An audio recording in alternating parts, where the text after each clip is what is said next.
Hi, good afternoon. I'm lucky that I'm not handling the session which is just after the lunch. So normally I get that slot and I find it quite interesting and sometimes challenging. So I've been working in this education industry for around last 28 to 30 years, especially in the non-formal education sector, and of late I've been working in the formal education sector.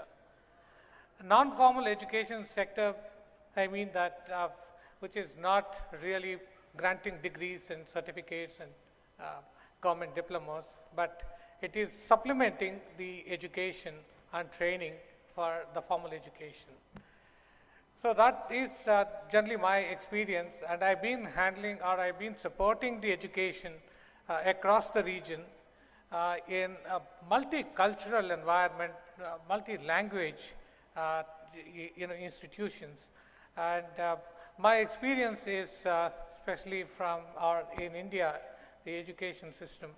At least I can claim that I've been spending a lot of time in this while spending my time in other countries. I never tried to be a little bit critical on that, but today I want to be critical, at least after hearing some of the sessions. I don't know why we blame ourselves, why we blame our children, why we blame our students saying that nothing is happening, why our education system is poor. I think that's what we are reflecting. Count on me, I travel to various countries, deal with various trainers, teachers, students. I think we are still the best. We have a lot of commitment. As parents, we see that every parent in the country really works so hard. And I have seen the parents putting the entire property as mortgage to educate the child, to give that much time to the child. And a lot of teachers at least getting worried about why my student is not doing well. And in some countries or some places, I don't want to name it, it may not be happening. So we should be proud that we have a really vast number of students, those who are committed, those who have an advantage, those who don't have an advantage. There are diverse places. And I have seen people studying under the lamps, that is, we call it as kerosene lamps, still making it work. Not many matured countries are able to really do that. So we have such an opportunity, such a diverse, such great experience or in the teachers, or in the lecturers, or in the professors. So we should just try to tweak it a little bit. We don't need to really revolutionize the whole thing. We need to tweak it. Keep the statistics aside, because we can throw statistics the way we want, right? So, but the thing is, let's be positive about it when we go back to the colleges, when we go back to doing it. It's very, very important. Coming back to, maybe we go back to, yeah, this one. This one is very important for me. This is the time where I was studying. I was a student.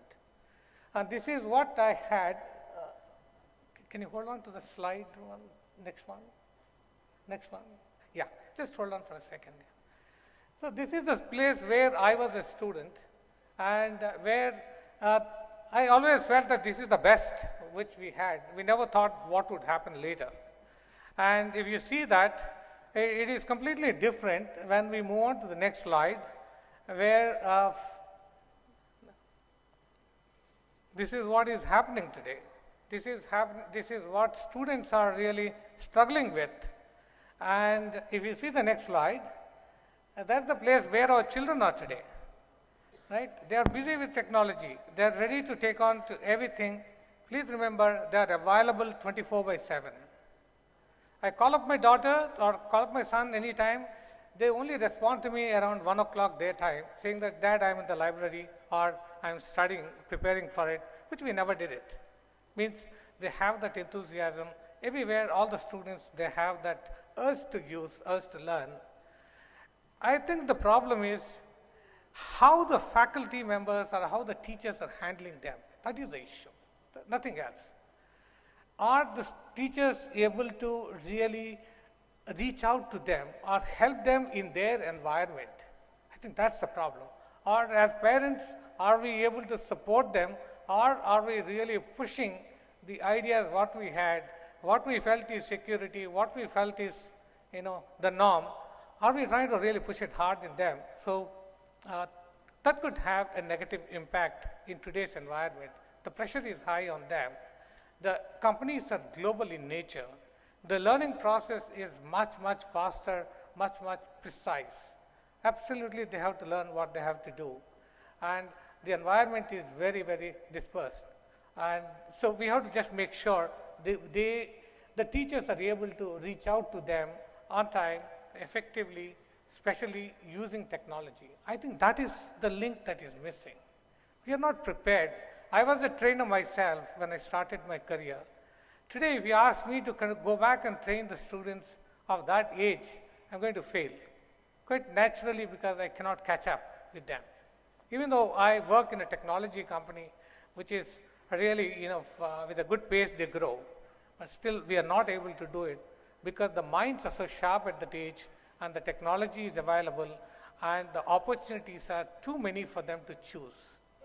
So I think it is a very important time for the teachers and faculty members to really take them in the direction they want.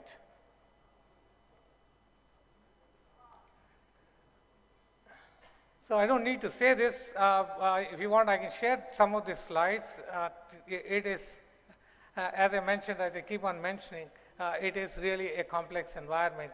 The learning has changed completely. It is available in different forms. And unless what we struggle personally, I don't mind sharing that from the companies. If we want to provide the training to the teachers or training to the faculty members, they don't want to do any virtual training. They don't want to do any online training. Okay, it's difficult. You got to do it. There's no choice because skills are very, very limited, and so you have to just make sure you give time to learn through the different media, and whenever you get time, you have to use it. There are some statistics which say even though we have the highest mobile usage population or the technology usage population, the problem is most of the technology is used only for the social kind of connections, at the most watching some movies or listening to songs. But we need to graduate, we need to move up, we need to inculcate that habit of using the technology for learning. The world is not going to wait for us, it's going to move. And it's going to create that difference between the learners using technology and the learners, or maybe the people, those who suffer from not learning using technology. Because it's so much of information is available and everything is possible to do it using technology.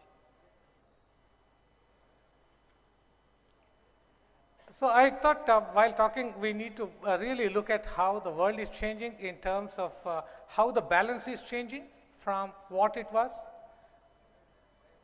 Next slide, please. Yeah. So I'll just hold on to this slide for 2-3 minutes. It's important. This is how it is shifting in all the countries. Everywhere in the world, it is moved, and my request to all the teachers or all the professors, trainers, to move towards partially or step by step into this. Don't resist change. Don't resist using technology to learn. It's very important. You have to do it. You have to make the students to do it. As everything has got its downsides, please don't look at only downsides. Keep looking at positive side of the whole thing and see that how we can provide. Like when we started using the mobile phone, I remember I was one of the very first few people to use the mobile in Delhi. It was around 17 years back. People used to come and see that what is this device. I have actually people coming home and trying to see what this mobile is. But today that is not the situation.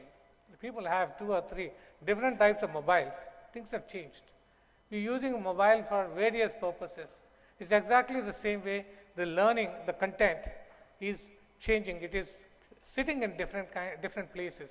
So you have to make it work, and you're the real agents to do that. The teachers are the real agents. Otherwise, students are not going to sit in the class. And they can put us to shame if we really work with them because they know how to do it. Brutally, we can hold them with the marks, but that's not the way it is. So this is what our CEO has been saying for ages. This slide is not today's slide. This is a slide which I've been using for quite some time. So the world is changing. The entire scenario has changed. And this is a point which I wanted to pick up from the last speaker, who said the projects have to be done religiously. Even the teachers or the faculty members have to get connected with the industry. As I agree with him, it is also a challenge to really get connected with the industry, because we have very limited organizations which would invite. Maybe I would request, at least the colleges which are connected to ICTAC, as I call it as, to really create some virtual projects, virtual kind of environment to all the college students to mandatorily work on the projects.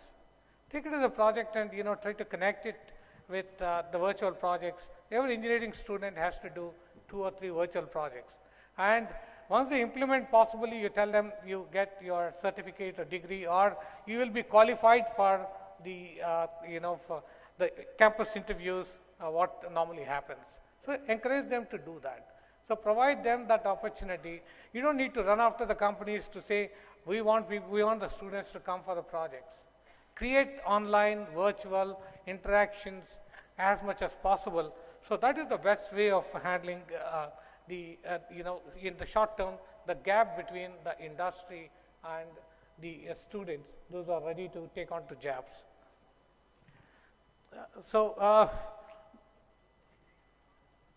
Specifically to computer science, there's a huge challenge to get the right people.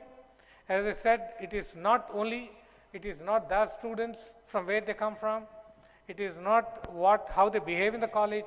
I think it's a very collective kind of exercise which we need to do, just to make sure that students are there and they are ready for the industry, because we have a huge opportunity in the next 10-20 years in the country to really take on to the world, because our average age in the country is very, very young. We all know about it, and it's the right opportunity.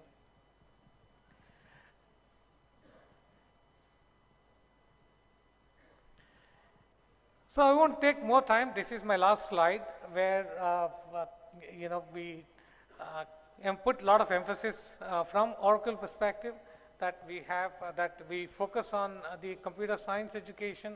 We do support. We provide a lot of curriculum to students. We provide software as a part of corporate social responsibility, and we do work in Tamil Nadu with a huge number of colleges where we donate software for students to practice. But my request is, don't take the software and sit on that. Use it as much as possible and train the students. A lot of resources are available from our organization, like from many other organizations. Just make use of it. You use more, we will be happy about it. And I must compliment and congratulate ICTAC for doing a much better job than a lot of other partners we have.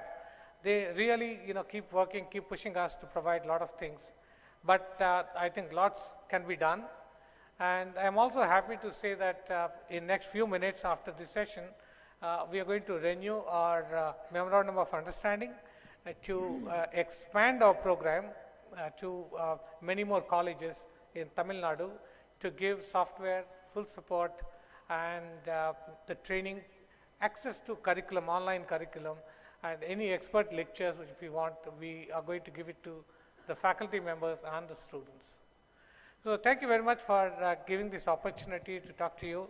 Once again, I'd like to say, don't ever undermine our students.